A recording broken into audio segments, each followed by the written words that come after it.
Bon, je ne me suis pas converti. Voilà, si c'était la question que vous vous posiez, vous avez la réponse. Évidemment, restez quand même, hein, je vais pas vous dire de partir. Je vais aller droit au but. J'ai lu la Bible en entier. Voilà, c'est un gros morceau quand même, ça fait 2050 pages, ça m'a pris à peu près 1 an et demi à tout lire. Alors, si je ne suis pas croyant, pourquoi j'ai eu l'idée de lire tout ça? Et surtout, pourquoi j'ai décidé d'en faire une vidéo? Réponse courte, parce que j'en avais envie. Réponse longue, ben je vais donner la réponse qu'on donne à chaque fois quand on parle de religion, c'est compliqué. Je vais répondre à ces deux questions séparément. Déjà, pourquoi est-ce que j'ai décidé de lire tout ça? Je vais pas faire un exposé sur ma vie et mon parcours religieux, mais tout ce que vous avez besoin de savoir, c'est que je suis né et j'ai grandi dans une famille catholique. J'ai eu une éducation chrétienne, et dans ma famille, on allait régulièrement à l'église. C'est d'ailleurs pendant ma profession de foi que j'ai reçu cette Bible. J'étais croyant, mais pas vraiment pratiquant. Je mettais pas forcément la religion au premier plan dans ma vie. Autour de ma vingtaine, j'ai eu une sorte de crise de foi, où je me suis posé beaucoup de questions sur Dieu, sur le christianisme dans notre monde, et sur la mort. Et j'ai atteint un stade où j'ai fini par accepter que je ne croyais plus en Dieu ni au message du christianisme, et que les dogmes de cette religion dans laquelle j'ai baigné ne me correspondaient plus. Alors évidemment, je n'ai pas totalement coupé le cordon avec le christianisme, ça reste la religion de ma famille, la religion historique de ma culture et celle de la civilisation européenne, et ce sont des références que je garderai toute ma vie. Mais il n'y a absolument aucune chance que je me reconvertisse au christianisme dans ma vie. Donc toi qui te préparais à écrire un commentaire pour m'inciter à revenir, tu peux tout de suite l'effacer parce que même si ça part d'une bonne intention, ça a plus de chances de provoquer un rage bait contre mes anciens co-religionnaires plutôt que de renoncer à mon apostasie. Alors pourquoi en faire une vidéo? Tout simplement parce que je voulais partager mon expérience de la lecture de la Bible sur cette chaîne. Même si pour l'instant j'ai surtout fait des vidéos où je suis en extérieur, j'aimerais aussi faire plus d'essais vidéo bien au chaud chez moi, un peu comme la vidéo que j'avais faite sur l'addiction au porno. Je pense qu'une vidéo qui résume ma lecture du livre le plus vendu dans le monde peut aussi être intéressante pour tout le monde, aussi bien pour les croyants que pour les athées, aussi bien pour les chrétiens que pour tous les autres, et aussi bien pour les gens qui connaissent bien la Bible que ceux qui n'y connaissent rien du tout. Et vu le climat politique actuel, je me suis dit que rien de mieux que de jeter de l'huile sur le feu. Bon, je rigole, mais j'ai quand même remarqué que ces dernières années, le thème de la religion est beaucoup moins un thème sur lequel on a le droit de rire ou de faire une critique. C'est quelque chose que je trouve plutôt inquiétant, parce que si on n'a plus le droit de rire ou de critiquer une religion pour ne pas froisser les croyants, on va sur une pente très glissante. Et une société qui interdit toute critique de la religion, c'est pas vraiment une société dans laquelle j'ai envie de vivre. Alors je vous préviens tout de suite, je ne cherche absolument pas à vous persuader d'adopter le même avis et point de vue que moi sur la religion. Je ne cherche à convertir personne, et je ne cherche pas non plus à éloigner les croyants de leur foi. Je vais évidemment pas faire d'alerte au spoiler, d'abord parce que la Bible c'est pas un roman, c'est pas l'histoire en elle-même le plus important, mais son message, et puis surtout la vanne de spoiler la Bible c'est vraiment le plus vieux gag du monde. Sérieusement le à la fin Jésus il meurt, mais il revient, spoiler !» Bon, sérieusement ça a été fait et refait, un moment ça suffit. Alors pour faire une transition avec la partie où je vais expliquer comment j'ai fait, je vais commencer par préciser que je vais employer ici un ton plutôt familier. Je vais éviter du mieux que je peux les vulgarités, parce qu'on parle d'un texte sacré quand même, mais je préviens que certains passages et choses que je vais dire pourraient être interprétés comme du blasphème. Je ne vais pas lisser mes propos, donc vous êtes prévenus. Après, si c'est un sujet sensible pour vous et qu'à un moment vous êtes mal à l'aise, vous pouvez à tout moment arrêter la vidéo ou sauter un passage. J'en profite aussi pour préciser que, même si j'ai abordé ce livre par une approche chrétienne, on va aussi beaucoup parler du judaïsme dans cette vidéo. Et vous allez comprendre pourquoi. Je préciserai évidemment à chaque moment où je parle d'un point qui concerne spécifiquement ou exclusivement le judaïsme. Vous allez le voir, la religion juive et chrétienne est à l'origine beaucoup plus liée qu'on peut le croire. À part avec le judaïsme, il n'y aura pas ou alors très peu de comparaison avec d'autres religions. Alors maintenant passons à mon ordre de lecture. Ne vous inquiétez pas si vous n'avez pas les rêves des différents livres, je vais vous expliquer ça juste après. J'ai eu un ordre de lecture assez irrégulier. Tout au long, j'ai essayé de suivre un ordre plutôt chronologique, mais j'ai fait quelques détours quand même. Il faut savoir que, avant d'entamer la grande lecture de la Bible, j'avais déjà lu les livres de la Genèse et celui de l'Exode pendant ma préparation à la profession de foi et à la confirmation. Alors, pas dans le cadre de cette préparation, mais par simple curiosité. Après ça, j'ai plus ouvert ma Bible pendant une dizaine d'années avant de commencer ma grande lecture. J'ai vite fait relu les passages les plus importants de ces deux livres avant de commencer véritablement la lecture.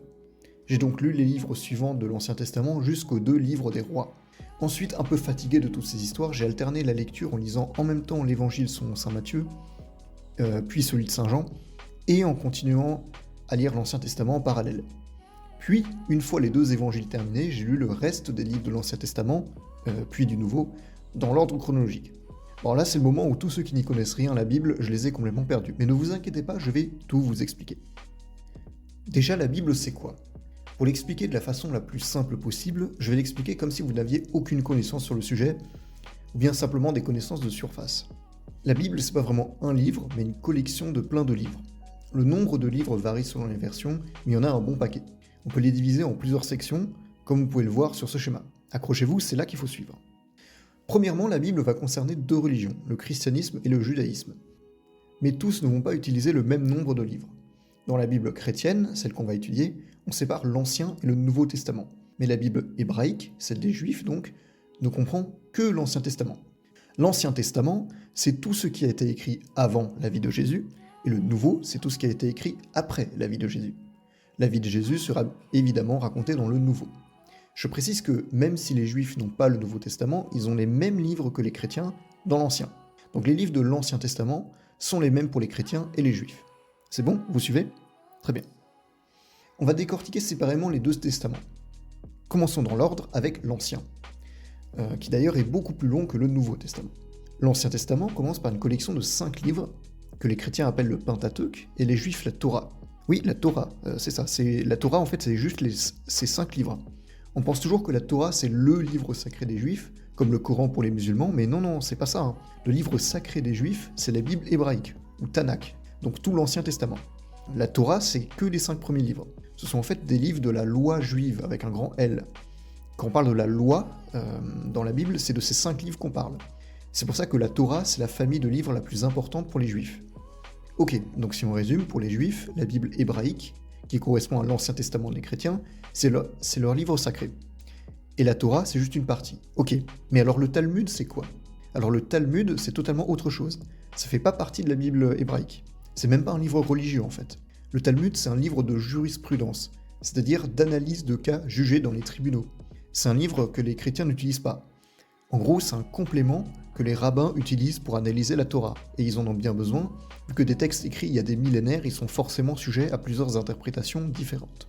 Donc, cette Torah ou ce Pentateuque est divisé en 5 livres. On a la Genèse, l'Exode, le Lévitique, le livre des Nombres et le Deutéronome. Parmi eux, la Genèse et l'Exode sont les plus connus, vu que ça raconte l'histoire des tout premiers personnages de la Bible, genre Adam, Ève, Noé, Abraham, Isaac ou Moïse. On rentrera dans les détails de chaque livre plus tard dans la vidéo. Les 3 autres livres, c'est juste des codes de loi pour le peuple juif, donc plein de commandements que Dieu donne à Moïse. Ensuite, après le Pentateuque, on a ce qu'on appelle les livres historiques. Donc les livres historiques, c'est Josué, Juge, Ruth, les 2 livres de Samuel, les 2 livres des rois, les 2 livres des chroniques, le livre d'Esdras, Néhémie, Tobie, Judith, Esther, et enfin les 2 livres des Maccabées.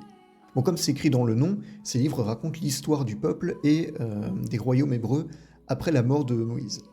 Je vais l'expliquer plus tard, mais ces livres ne racontent pas la vraie histoire avec un grand H, ce sont des récits légendaires qui ne s'alignent pas avec les sources historiques et archéologiques, en tout cas seulement vers la deuxième moitié. Ce que je veux dire, c'est qu'il y a bien eu un royaume de Juda et un royaume d'Israël, un exil à Babylone, un retour sous l'Empire perse et la révolte des Maccabées, tout ça, mais il n'y a jamais eu de grand royaume d'Israël unifié, n'en déplaise à un certain président d'un certain pays, ni de 12 tribus d'Israël.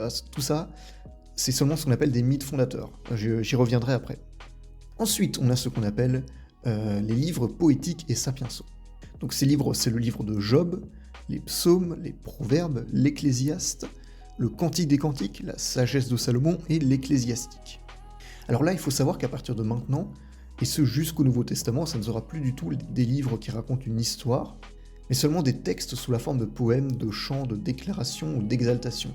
C'est pas vraiment la suite des précédents livres, c'est plutôt des compléments. Le récit, si on peut l'appeler comme ça, il reprend qu'à partir de la naissance de Jésus, bien plus tard. On fait donc une énorme pause pour se concentrer sur ces 2 familles de livres, donc les livres poétiques et sapiensaux et les livres prophétiques, dont on va parler après. Parmi les livres poétiques et sapiensaux, les plus connus c'est les psaumes, qui sont un recueil de 150 prières et chants. Ensuite, la dernière famille de livres de l'Ancien Testament, ce sont les livres prophétiques. Donc les livres prophétiques, on a le livre d'Isaïe, Jérémie, les Lamentations, le livre de Baruch, ou Baruch, je sais pas comment ça se prononce, Ézéchiel, Daniel, Osée, Joël, Amos, Abdias, Jonas, Michée, Nahum, Habacuc, Sophonie, Haggée, Zacharie et Malachi, ou Malachie. Je sais pas comment ça se dit. Donc comme leur nom l'indique, ils annoncent des prophéties. Chaque livre correspond à un prophète. De quelle prophétie ça parle? Surtout d'une, celle du Messie. Le Messie, en gros, c'est la prophétie d'un homme envoyé par Dieu au peuple juif pour les sauver le jour où ils se retrouveront en grande difficulté. Cet homme serait un descendant d'Abraham et apporterait la fin des temps et sauverait les Israélites pour de bon. Pour les chrétiens, ce Messie, c'est Jésus. Pour les juifs d'aujourd'hui, il est toujours pas arrivé. Passons maintenant au Nouveau Testament. La première famille de livres, c'est les 4 évangiles. Donc les évangiles sont Saint Matthieu, celui selon Saint Marc, celui selon Saint Luc et celui selon Saint Jean. De tous les livres de la Bible, pour les chrétiens, c'est eux les plus importants. Demandez à un chrétien quel livre il faut lire si on devait en lire qu'un seul, il vous dira l'un de ceux-là. C'est ces livres qui racontent la vie de Jésus et ses enseignements, de sa naissance à sa mort. Alors par contre, ce ne sont pas 4 parties de la vie de Jésus, mais 4 versions différentes de son histoire. Des versions relativement similaires, mais avec quelques différences quand même.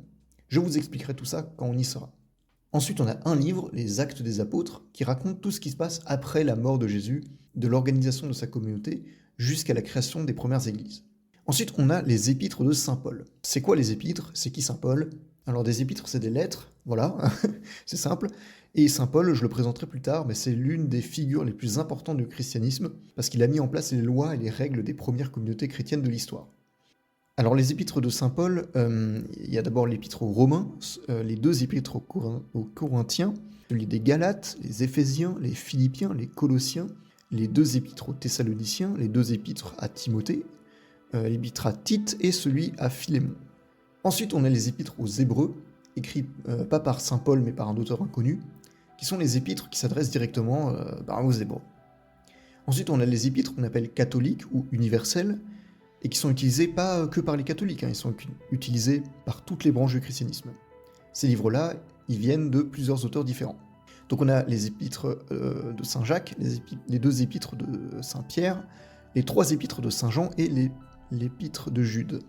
Enfin, on a l'Apocalypse. Ah, celui-là, vous l'attendiez tous. La fin du monde selon la Bible. Alors qu'est-ce que ça doit bien raconter? Je vous garde la surprise pour la fin. Bon, je me rends compte que mon petit résumé rapide de la Bible est déjà très long, et on n'a même pas encore abordé les traductions et versions. Alors, petite précision, quand vous voyez un 1 ou un 2 après un livre, genre Samuel 1 et Samuel 2, c'est pas le tome 1 ou le tome 2, on appelle ça simplement le premier ou deuxième livre. Dans ce cas, c'est le premier livre de Samuel ou le deuxième livre de Samuel. C'est pas forcément des livres qui se suivent dans l'ordre chronologique, même si dans la plupart des cas, dans l'Ancien Testament, c'est le cas. Dans ma version de la Bible, il y a 73 livres au total. Parce que oui, maintenant que je vous ai parlé de tous ces livres, il faut que je vous parle de ces choses merveilleuses que sont les différentes versions ou traductions de la Bible. Vous vous doutez bien qu'une collection de textes écrits en araméen sur des papyrus il y a des millénaires, ça ne se traduit pas facilement. Après tant de siècles passés, les expressions apparaissent et disparaissent, le sens figuré et le sens propre s'en mêlent, et la limite entre le symbolique et le réel devient floue. Le sens véritable du message est alors difficile à déchiffrer. Ajoutez à ça que certaines langues des textes originaux utilisent le même mot pour plusieurs termes, utilisent des lettres pour des chiffres, n'utilisent ni de virgule ni de guillemets, et vous obtenez un véritable casse-tête pour les traducteurs. Les traducteurs de la Bible, tout au long de l'histoire, ont donc dû faire un choix, entre traduire littéralement mot à mot pour ne pas dénaturer le texte original, ou bien traduire de manière paraphrasée pour garder le message, quitte à changer des mots ou des expressions. En plus de ça, les traducteurs devaient également faire attention au sens du message, et devaient choisir entre le focaliser d'un point de vue chrétien ou bien plus laïque. Et là vous vous dites, on n'a qu'à trouver le juste milieu, et c'est ce que beaucoup de traducteurs ont essayé de faire, bah oui, vous n'êtes pas le premier à y penser. Rien qu'en français, il y a aujourd'hui plusieurs dizaines de versions différentes de la Bible. Si vous y connaissez un peu en Bible, vous avez sûrement déjà entendu des noms comme King James, Louis II, Darby ou Martin. Pour vous donner une idée de l'écart qu'il peut y avoir entre les différentes traductions, voilà un exemple. Prenons ce passage, Romains 3, 22. La traduction Louis II le présente comme ceci. « Justice de Dieu par la foi en Jésus-Christ pour tous ceux qui croient, il n'y a point de distinction. » La Bible Martin le présente comme ça. « La justice, dis-je, de Dieu par la foi en Jésus-Christ, s'étend à tous et sur tous ceux qui croient, car il n'y a nulle différence. » Et la Darby, c'est encore autre chose. « La justice, dis-je, de Dieu par la foi de Jésus-Christ envers tous et sur tous ceux qui croient, car il n'y a pas de différence. » Je ne vais pas vous faire une présentation de chacune des versions qui existent, ça serait beaucoup trop long. Je vais plutôt vous parler de la mienne, celle que moi j'ai lue, et c'est la Bible de Jérusalem. C'est une version pas très répandue et qui est boudée par une partie des biblistes, mais moi je la trouve très intéressante. Bon, c'est aussi celle qu'on m'a offerte, donc c'est forcément celle-là que j'allais lire. La Bible de Jérusalem a été publiée pour la première fois en 1956 et a été rééditée plusieurs fois par la suite. Ma version à moi, c'est une édition de 1998. C'est une traduction française et catholique qui est connue pour ignorer de nombreuses traductions précédentes et pour se baser plutôt sur les plus anciens textes connus. En gros, ils font un retour aux sources. C'est une des traductions les plus complexes qui existent, pas seulement grâce au minutieux travail de traduction qui a été fait, mais aussi grâce à des commentaires au début de chaque chapitre et des notes en haut des pages qui renvoient vers des références croisées. En plus de ça, cette version inclut les livres qu'on appelle deutérocanoniques. Pour faire simple, c'est des livres qui ne sont pas présents dans toutes les versions. Donc pour l'expliquer dans un jargon de jeu vidéo, on peut dire que ma version de la Bible est une version avec tous les DLC. Ça a vraiment été un travail d'archéologie d'écrire cette version, vu qu'il fallait traduire des très vieux textes en hébreu, en araméen ou en grec dans le français du XXe siècle. Il a fallu pas moins de 33 traducteurs pour y arriver. C'est une version qui est louée pour ses détails et pour sa qualité de traduction, mais elle est aussi critiquée pour son vocabulaire lourd et très soutenu, qui n'est pas forcément accessible à tout le monde, et aussi pour les fameux livres deutérocanoniques qui sont inclus. Pour avoir une idée de ce que ça donne, voilà un exemple. Le passage qu'on a vu tout à l'heure, la Bible de Jérusalem le présente comme ça. « Justice de Dieu par la foi en Jésus-Christ, à l'adresse de tous ceux qui croient, car il n'y a pas de différence. » D'ailleurs, petite anecdote, cette version de la Bible a aussi été traduite dans d'autres langues, et une petite partie de la traduction anglaise a été écrite par J.R.R. Tolkien, et oui, celui-là, le même qui a écrit Le Seigneur des Anneaux. Il y a aussi un reproche qu'on fait à cette version de la Bible, c'est qu'elle utilise le Y-word. Ce mot c'est Yahvé, avec un V dans sa traduction. Pour ceux qui ne savent pas, Yahvé c'est le nom de Dieu, même si tout le monde n'est pas d'accord sur sa prononciation. Pour les juifs, ce nom est absolument tabou. Il est strictement interdit de le prononcer. Pour les chrétiens, ça dépend. Le prononcer n'est pas interdit, mais la plupart préfèrent utiliser le terme « l'Éternel ». Comme je ne suis pas juif et que ma version de la Bible utilise le mot Yahvé, je vais utiliser ce terme et donc prononcer ce nom dans les extraits. Mais gardez en tête que la Bible de Jérusalem est vraiment l'une des seules versions à utiliser le nom Yahvé et pas l'Éternel. Bon, maintenant que cette courte introduction est enfin terminée, on va enfin pouvoir passer à la présentation de la Bible livre par livre. Alors avant de commencer, je vous rappelle que vous pouvez trouver dans la description ma fiche de lecture de la Bible au format Google Drive. C'est toutes les notes que j'ai prises pendant ma lecture. On va faire tout ça dans l'ordre chronologique. On va commencer par l'Ancien Testament, par les 5 livres du Pentateuque et donc par la Genèse. Ce livre, vous le connaissez sûrement, ou au moins le nom vous dit quelque chose, vu que le mot Genèse est devenu un synonyme de début et commencement. Ce livre est surtout connu pour raconter la création du monde par Dieu. Alors je sais que ce livre est également connu pour la polémique autour de son contenu, étant donné qu'il y a tout un mouvement de gens qui se sont mis à croire à la lettre ce qui était écrit dans la Genèse, quitte à totalement réfuter des faits scientifiques comme la théorie de l'évolution. Vous savez, c'est les fameux créationnistes. Bon, je vais pas m'attarder sur eux, il y a déjà plein de reportages et de vidéos à ce sujet, je vais pas donner plus de visibilité à ces gens-là. Dites-vous simplement que les créationnistes ne sont qu'une minorité dans la population chrétienne, et qui sont surtout présents aux États-Unis dans les milieux évangélistes. La plupart des chrétiens aujourd'hui adhèrent à la théorie de l'évolution, comme tout le monde, et ils comprennent que la création du monde en 7 jours est en fait symbolique, et que le sens du livre est plus important que l'histoire en elle-même.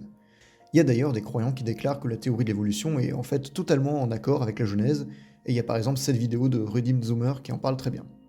Non, la raison pour laquelle je voulais parler de ce livre, c'est premièrement parce que peu de gens savent qu'il ne raconte pas que la création du monde. En fait, c'est un livre qui raconte plein d'autres histoires. Caïn et Abel, Noé et le déluge, Abraham, le sacrifice d'Isaac, la destruction de Sodome et Gomorrhe.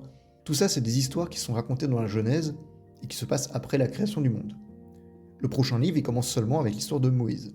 L'autre raison pour laquelle je veux m'arrêter sur ce tout premier livre, c'est que j'ai une théorie alternative sur le sens caché du récit de la création du monde. Une théorie que j'ai vue nulle part sur internet, donc je pense que je suis peut-être le premier à l'avoir trouvée, et pour moi cette histoire raconte en réalité l'histoire de l'invention de l'agriculture. Pour mieux vous expliquer, je vais vous lire ce que j'ai noté dans ma fiche de lecture. Je sais qu'il s'agit d'un mythe fondateur censé expliquer la création du monde, et qu'il a probablement été rédigé pendant l'exil à Babylone. Mais j'ai une théorie additionnelle qui vient de moi-même. Pour moi, le tout début de la Genèse est l'histoire de l'invention de l'agriculture. Je m'explique. Adam et Ève représentent les humains du Paléolithique. Dieu représente la nature. La nature, Dieu, fournit tout aux humains, Adam et Ève, qui vivent de chasse et de cueillette, vivant au jour le jour et récoltant seulement ce dont ils ont besoin. Mais un jour, les humains découvrent un moyen d'obtenir la nourriture facilement et en grande quantité. Ainsi, ils trichent. Ils se prennent pour Dieu, la nature, en créant eux-mêmes ce que la nature leur fournit. Alors, pour les punir, Dieu, la nature, les force à travailler et les rend dépendants de l'agriculture, de leurs propres péchés, et inflige aux humains tous les inconvénients, risques et dangers de l'agriculture. Ouvrez la parenthèse, c'est-à-dire la dépendance aux récoltes, le fait que si une seule récolte est ruinée, c'est tout le village qui périt, le dos qui se courbe, les caries, le temps nécessaire au travail qui s'allonge, la taille qui se réduit, l'espérance de vie qui se réduit et tout un tas d'autres changements prouvés par les anthropologues. Mais l'agriculture apporte également la fin du mode de vie nomade et oblige au sédentarisme et au regroupement des populations. Elle crée ainsi des villes, le mode de vie urbain, et par conséquent toutes les inégalités et tous les vices qui y naissent, le pouvoir aux mains d'un seul dirigeant, les classes sociales, la monnaie, le capitalisme, la guerre, le fanatisme religieux, la prostitution, l'alcool, les jeux d'argent, tout ça est né avec les premières villes. Fermez la parenthèse. Mais aussi des épidémies qui surviennent beaucoup plus là où les humains et les animaux sont concentrés en grand nombre. Tout ça est donc la punition de la nature aux humains pour avoir voulu jouer à Dieu. Bon, évidemment, ce n'est qu'une interprétation. D'ailleurs, des découvertes archéologiques récentes ont démontré que l'agriculture n'était pas une condition indispensable pour l'émergence de sociétés urbanisées, de même que l'urbanisation ne mène pas forcément à l'apparition de sociétés hiérarchisées. Voilà, je sais que ça fait beaucoup mémoire bien chiant à lire, mais je suis plutôt fier du résultat. Sinon, que dire d'autre ? J'ai bien noté pas mal de passages intrigants, mais je vais pas tout lister ici. Je vais donner une petite précision sur l'histoire de Sodome et Gomorrhe, parce que dans l'imaginaire collectif, c'est un passage qui dénonce l'homosexualité et montre ça comme un péché, étant donné que ça part d'une tentative de viol collectif sur 2 hommes par les hommes des 2 villes. En réalité, le sens du message ici, c'est la violation du droit d'hospitalité, et c'est ce péché-là qui est puni par la destruction des 2 villes. Des passages anti-gays, il y en a plein dans la Bible, mais ça viendra beaucoup plus tard. Et vous allez voir, des passages choquants comme ça, ou en tout cas choquants de notre point de vue moderne, il y en a un paquet. Comme le passage de la Genèse 19, 30 à 38, qui met en scène 2 filles qui saoulent et violent leur père 2 fois pour faire des enfants avec. Là aussi, il y a 1 ou 2 explications sur le véritable sens de ces histoires, mais c'est sûr que ça fait bizarre de le lire. Je précise quand même que dans les 2 cas, ces actes odieux ne sont pas montrés comme positifs. C'est comme les gens qui disent « Ah, Game of Thrones, c'est dégueulasse, t'as des frères et sœurs qui baisent. » Oui, mais c'est pas censé être positif, c'est justement censé être dégueulasse. Et peut-être que l'auteur de la Genèse a lui aussi voulu inspirer le dégoût à ses lecteurs. Passons maintenant à l'Exode. Si vous avez vu le film Le Prince d'Égypte, c'est de cette histoire dont il s'agit. C'est celle de Moïse. En réalité, l'histoire de Moïse s'étale pas seulement sur l'Exode, mais sur les 3 livres suivants. Mais le plus important de l'histoire se passe dans l'Exode. Lui aussi est devenu un nom célèbre vu que Exode est devenu synonyme de déplacement ou migration. Le passage le plus important de ce livre, c'est le Décalogue, les fameux 10 commandements. Je vais les lister ici en me servant de mes notes de lecture. Après quelques recherches, voici la liste précise. 1. Pas d'autre Dieu que Dieu. 2. Pas de représentation de quoi que ce soit. 3. Ne pas bafouer le nom de Dieu. 4. Pratiquer le sabbat. 5. Honorer son père et sa mère. 6. Ne pas tuer. 7. Ne pas commettre d'adultère. 8. Ne pas voler. 9. Ne pas mentir. 10. Ne pas convoiter ce qui appartient aux autres. Bon, on va revenir sur les 10 commandements vers la fin de la vidéo, mais pour moi, il y en a 2 qui sortent du lot, et qui m'interrogent. D'abord le numéro 6, ne pas tuer. À mon avis, il devait y avoir un astérisque à celui-là sur la tablette, vu que les personnages de la Bible dérogent très souvent à cette règle. Ensuite, le numéro 2, pas de représentation. Ça veut dire quoi? Pas de représentation de Dieu ou pas de représentation tout court? On va voir le texte. Tu ne feras aucune image sculptée, rien qui ressemble à ce qui est dans les cieux, là-haut ou sur la terre, ici-bas, ou dans les eaux, au-dessous de la terre. Je vais y revenir plus tard dans la vidéo, parce que le reste de l'Ancien Testament nous donne une définition différente sur les passages et reste toujours très vague. Bon, vous connaissez sûrement la partie la plus importante de l'Exode, la fuite d'Égypte, la traversée de la mer Rouge et tout ça, mais vous vous souvenez de ce qui se passe après? Non? C'est normal, parce qu'il ne se passe rien.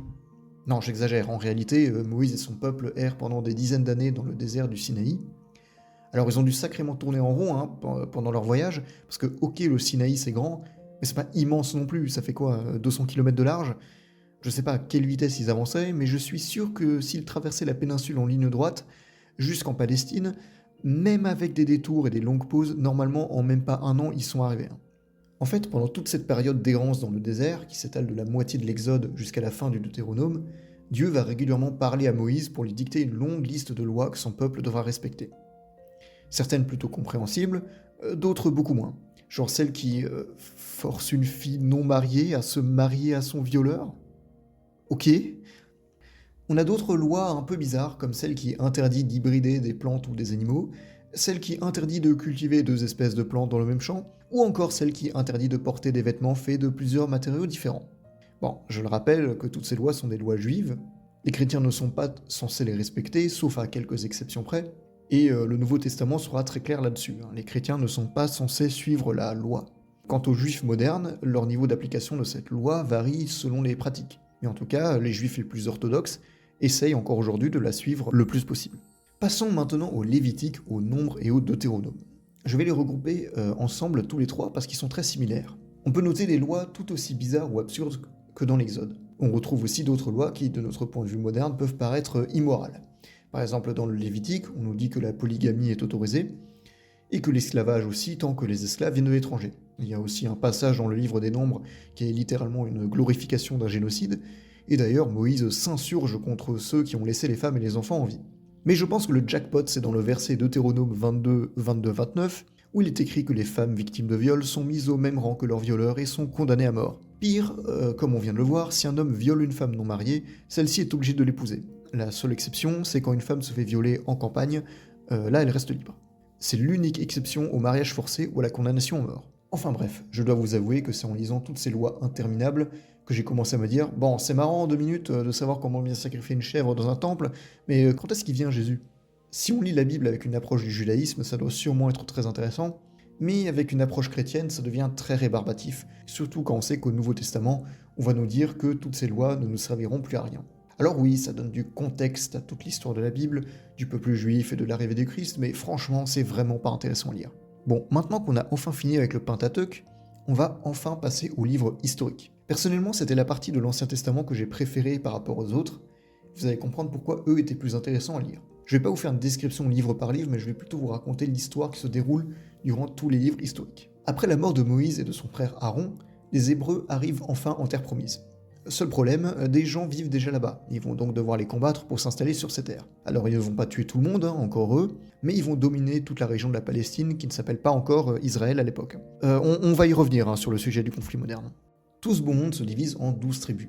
Et bien qu'ils dominent la région, les Hébreux vont vivre aux côtés des indigènes, différents peuples qui sont souvent regroupés sous le nom de Cananéens. Mais ces deux peuples ne vont pas se mélanger pour autant. D'ailleurs, des guerres éclateront régulièrement entre les deux. Au début, un schéma récurrent se répète. J'ai oublié de vous le dire, mais quand les Hébreux étaient dans le désert, Dieu a très bien dit à Moïse, et donc aux Juifs, qu'ils devaient du mieux possible respecter la loi. Sinon, ils seraient punis. Et quand je dis punis, c'est pas une punition individuelle, c'est des punitions collectives qui durent longtemps. Des trucs bien vénères. Or, une fois arrivés en terre promise, les Hébreux ont l'air d'avoir oublié tous ces commandements. Ils se mettent à pécher et à vénérer d'autres dieux, et ça, Dieu il apprécie pas du tout. Il va donc leur envoyer différentes punitions, comme des catastrophes naturelles ou des épidémies, mais la méthode préférée de Yahvé, c'est utiliser des peuples qui entourent ou côtoient les Hébreux et de les faire attaquer son peuple. Tout ça pour les punir. Après des années de guerre, d'invasions étrangères, de famines, de sécheresses, de maladies, Dieu se dit « Bon allez, je crois qu'ils ont compris », et les choses redeviennent normales. Pendant un temps, les Hébreux retiennent la leçon et suivent la loi à la lettre, mais à chaque fois, quelques générations plus tard, ils oublient à nouveau leur loi et se remettent à pécher et à vénérer des idoles. Et c'est reparti. Et ce schéma se répète plein de fois. Au bout d'un moment, en lisant, je me demandais pourquoi les générations suivantes n'ont jamais retenu la leçon. Genre, les gars, vous voyez pas qu'il y a un pattern qui se répète ? Au bout d'un moment, les gens en ont un peu marre de toutes ces guerres incessantes et décident d'unir les 12 tribus pour former un royaume unique, le royaume d'Israël. Celui-ci sera gouverné d'abord par Saül, le premier roi, puis par David et enfin par Salomon. C'est sous le règne de Salomon que le royaume d'Israël sera le plus étendu et le plus riche.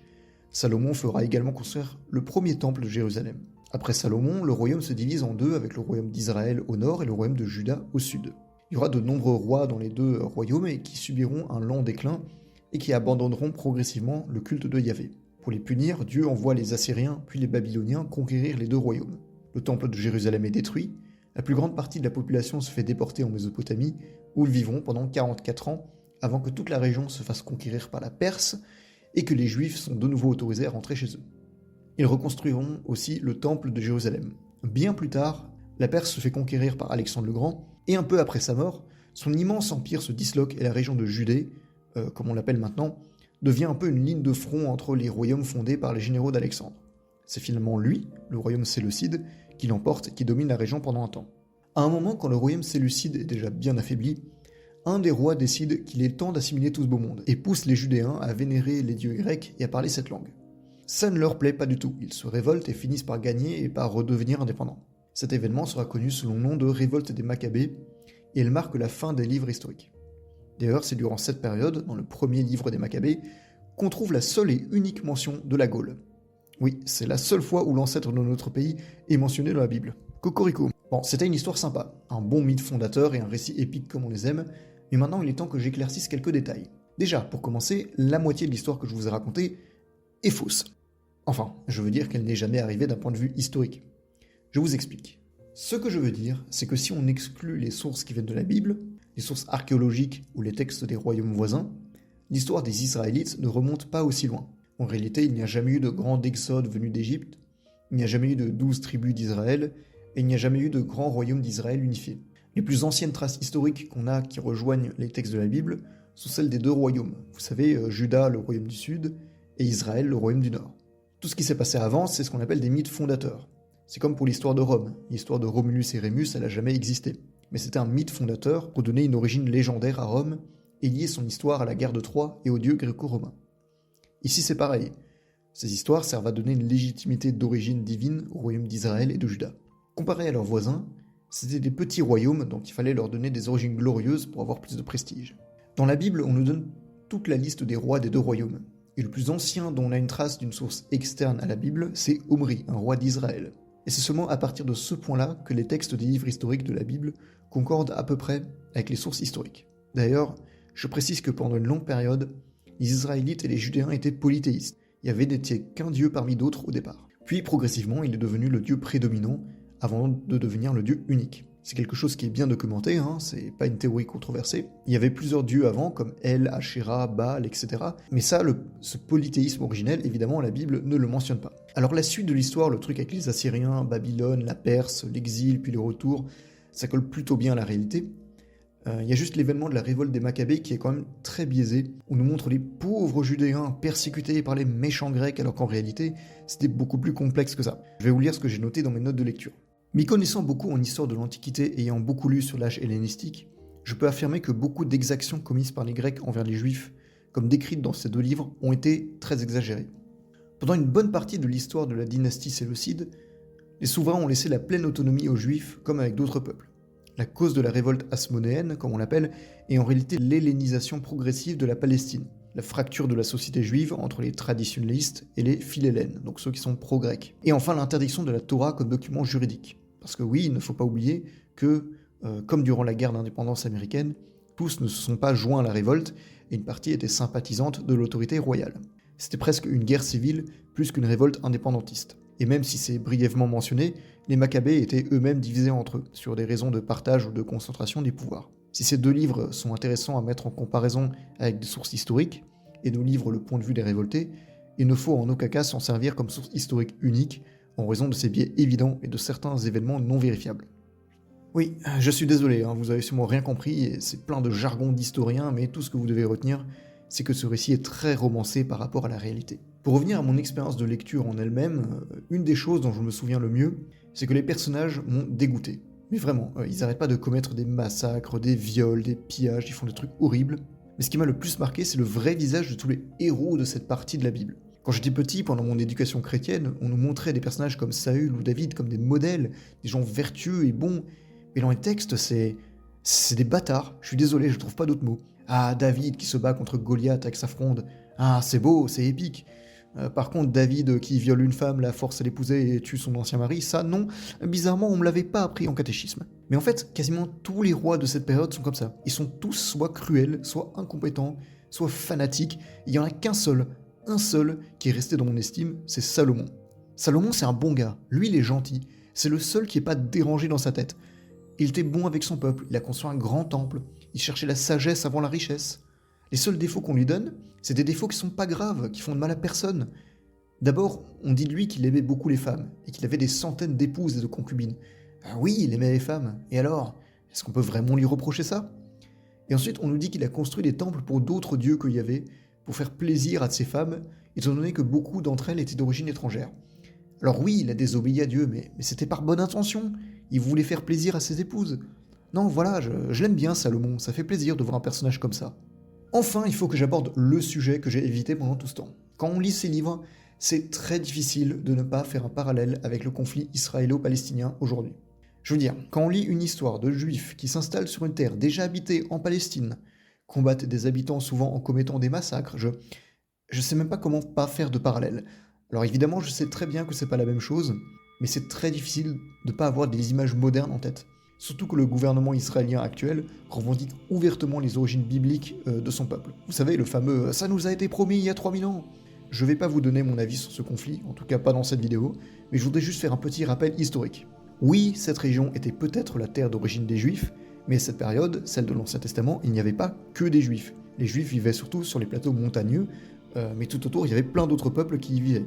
Même la Bible nous donne le nom de plein de ces peuples qui étaient leurs voisins. Vous savez, les Philistins, les Cananéens, les Édomites, les Ammonites.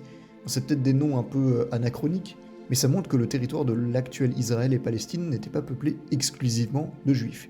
D'ailleurs, le mot cananéen, qui sert un peu à regrouper plusieurs peuples rivaux dans la Bible, a en fait un sens différent en histoire. Dans la réalité, les Cananéens étaient en fait les ancêtres communs des Juifs et de tous les autres peuples de cette région. Tous ces peuples qui vivaient à cette période, ils étaient donc pas si différents les uns des autres. D'ailleurs, autre chose importante à retenir, à partir de l'exil à Babylone, le peuple juif ne parlait plus l'hébreu mais l'araméen, qui était à l'époque la langue principale en Mésopotamie et en Syrie. Ils continuent d'utiliser l'hébreu comme langue religieuse, mais dans la vie de tous les jours, ils utilisent l'araméen, et ce jusqu'à la dispersion de la diaspora juive durant l'Empire romain. Jésus, dont on va parler plus tard dans la vidéo, parlait la langue araméenne, et cette langue a encore aujourd'hui la réputation d'être la langue de Jésus, et aujourd'hui il y a encore 400 000 personnes qui la parlent, surtout des chrétiens au Proche-Orient. Pour les curieux qui n'ont jamais entendu d'araméen, voici à quoi ça ressemble. Abun et bashmayo net kadash shmoch tite malkutoch nehwe sebionoch aikanud bashmayo of bar'o hablan lahmut sunkonan yaumono washbuklan haubain wahtohain.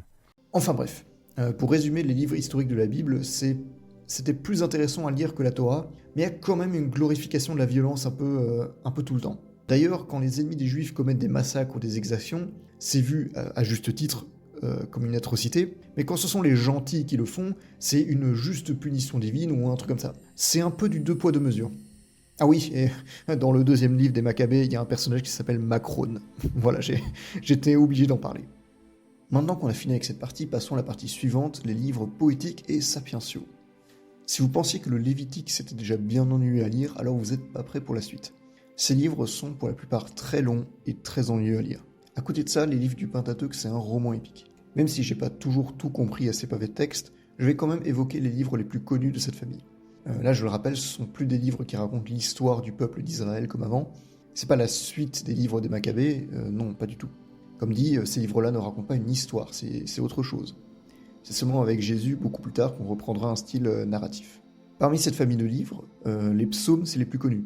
C'est un total de 150 chants et prières. Ils ont la réputation d'être les passages les plus beaux de l'Ancien Testament chez les croyants.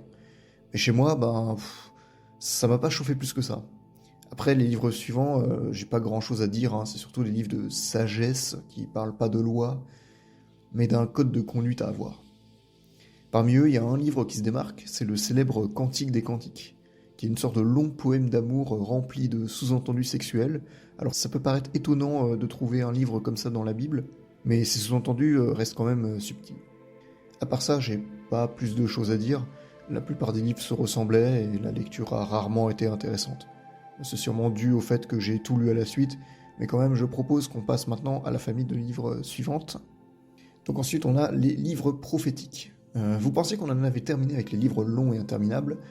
Eh bien non, on n'en a pas du tout terminé. Mais d'abord, c'est quoi les livres prophétiques? Alors il faut savoir que tout au long de l'histoire de l'époque couverte par l'Ancien Testament, des prophètes sont apparus et ont averti, ou ont essayé d'avertir la population d'un danger imminent, d'une punition divine qui les attend, ou de l'arrivée d'un Messie ou d'une victoire. C'est souvent des personnages qui ont entendu la voix de Dieu et que les gens ne vont pas écouter alors qu'au final les prédictions se réalisent. La forme et le discours varient un peu selon les livres, et la taille des livres varie aussi. Le plus long, c'est celui de Jérémie, il fait 89 pages, alors que le plus court, le livre d'Abdias, ne fait qu'une seule page recto verso. Les plus connus, c'est les livres d'Isaïe et celui d'Ézéchiel. Ils font aussi partie des plus longs. Dans plusieurs de ces livres, on nous annonce la venue d'un Messie et on nous donne quelques détails et indices sur sa venue. Alors ce qui est marrant, c'est qu'il y a plein de petits livres dans cette collection et qui sont pas très connus, mais qui ont surtout des noms à coucher dehors, genre Agé, Nahum, Baruch, Habakkuk. Oui, il y a vraiment des livres et des prophètes qui s'appellent comme ça. Ah, vous connaissiez, vous, le livre d'Habakkuk? Bah maintenant vous le connaissez. Bon, à part ça, la lecture était quand même très longue et le contenu des livres se répétait très souvent. Avant de passer au Nouveau Testament, je voudrais rapidement résumer la lecture de l'Ancien. Long, c'est un euphémisme. Regardez la taille que ça prend par rapport au Nouveau Testament. Après mon acharnement à lire cet ouvrage colossal, qui, je le rappelle, n'est d'un point de vue chrétien que le préquel de la partie principale de la Bible, j'en ai conclu deux choses. Premièrement, il y a un schéma qui se répète à travers tout l'Ancien Testament. Pas juste la Torah et les livres historiques, non, on en parle tout le temps, même dans les livres poétiques et sapientiaux, et bien sûr dans les livres prophétiques. Surtout dans les livres prophétiques d'ailleurs. Je parle bien sûr du schéma des punitions divines qui se répètent. Vous savez, le peuple qui oublie les commandements de Dieu, et qui se met à vénérer d'autres dieux, Dieu qui les punit, le peuple qui se repent après avoir pris tarif, le peuple qui regagne la confiance de Dieu, la paix qui revient, la génération suivante qui recommence, et le cycle continue. Vous vous souvenez? Eh bien, je pense savoir pourquoi ça a été écrit.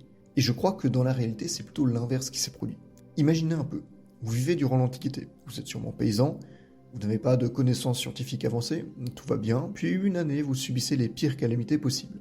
La sécheresse dévaste les champs, la famine s'installe dans le village, une maladie se met à décimer la population, et en plus de ça, des armées ennemies ont décidé de piller ce qui restait dans votre village et de vous capturer pour vous réduire en esclavage. À ce moment-là, vous vous dites, mais pourquoi? Pourquoi moi? Pourquoi nous? Pourquoi est-ce que ça nous est tombé dessus? Aujourd'hui, dans notre contexte actuel, on dirait qu'on n'aurait malheureusement juste pas eu de chance et qu'on n'y pouvait rien. Mais à l'époque, les mentalités étaient différentes. Les gens se disaient que s'il leur arrivait malheur, c'est qu'il y avait forcément une raison. Il fallait attribuer une cause surnaturelle à des phénomènes qui les dépassaient. Alors ils se sont dit, c'est de notre faute, c'est nous qui avons péché, c'est parce qu'on s'est éloigné de nos devoirs religieux. Alors quand les Juifs se sont retrouvés exilés à Babylone, et que les enfants nés dans l'exil ont demandé à leurs parents pourquoi ils vivaient ici, les parents répondaient, c'est parce que nos parents ont désobéi à Dieu. Elle est là l'explication. Les gens de l'époque avaient besoin d'une explication aux calamités qui les touchaient. Deuxièmement, ce que je ne fais que répéter depuis le début, c'est que la lecture de l'Ancien Testament a été longue et ennuyante. Et surtout, ça se répète. Ça se répète très souvent. Beaucoup de livres se ressemblent, et je suis sûr que si quelqu'un avait mis 2 ou 3 fois le même verset au hasard dans l'Ancien Testament, je ne l'aurais pas remarqué.